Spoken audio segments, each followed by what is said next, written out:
Chittagong city corporation এলাকায় typhoid টিকাদান campaign 2025-এ সফল বাস্তবায়নের লক্ষ্যে রবিবার সকালে দুটি স্থানে উদ্বোধনী অনুষ্ঠান অনুষ্ঠিত হয়। সকালে চন্দনপুরার গুলজার বেগম মুসলিম সিকে বালিকা উচ্চ বিদ্যালয় প্রাঙ্গণে এবং প্রবর্তক মোড়স্থ আইয়ুব বাচ্চু চত্বরে অনুষ্ঠিত এই অনুষ্ঠানে প্রধান অতিথি হিসেবে উপস্থিত থেকে ক্যাম্পেইনের উদ্বোধন করেন চট্টগ্রাম সিটি কর্পোরেশনের মেয়র ডাক্তার শাহাদাত হোসেন। প্রধান অতিথির বক্তব্যে মেয়র বলেন, শিশুরা জাতির ভবিষ্যৎ, তাদের সুস্বাস্থ্য নিশ্চিত করতে হলে টিকাদান কর্মসূচিকে সফল করতে হবে। নগরের প্রতিটি অভিভাবককে অনুরোধ করছি, নির্ধারিত তারিখে শিশুদের টিকা দিতে নিয়ে আসুন। টাইফয়েড কেবল স্কুল পড়ুয়া নয়, স্কুল বহির্ভূত শিশুরাও হতে পারে। তাই আমরা কমিউনিটি পর্যায়ে টিকাদান চালাবো, যেন কোনো শিশু বাদ না যায়। তিনি আরো বলেন, টাইফয়েড একটি অত্যন্ত মারাত্মক রোগ। অনেক সময় সাধারণ জ্বর ভেবে আমরা বুঝতে পারি না এটি টাইফয়েড। শিশুদের ক্ষেত্রে এটি দীর্ঘস্থায়ী হয়ে অঙ্গহানি পর্যন্ত ঘটাতে পারে। প্রতিরোধই সবচেয়ে বড় সুরক্ষা।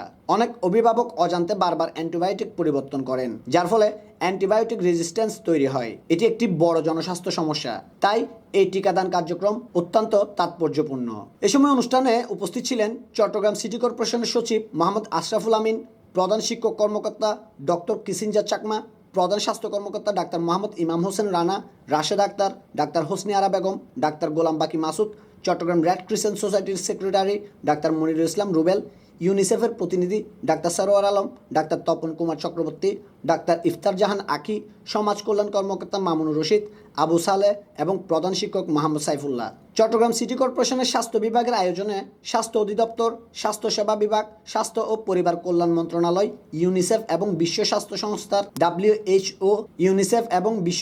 সংস্থার WHO সার্বিক সহযোগিতায় এই ক্যাম্পেইন পরিচালিত হচ্ছে।